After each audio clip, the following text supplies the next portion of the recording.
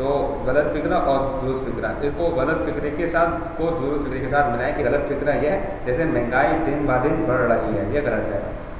صحیح جملہ کیا ہے؟ مہنگائی روز بروز بڑھ رہی ہے۔ ٹھیک ہے، امید ہے کہ آپ کو آج کا لیکچر سمجھ میں آیا۔ اگر کوئی بات بھی آپ کو سمجھ میں نہیں آئی آپ وہ ہم سے پوچھ سکتے ہیں۔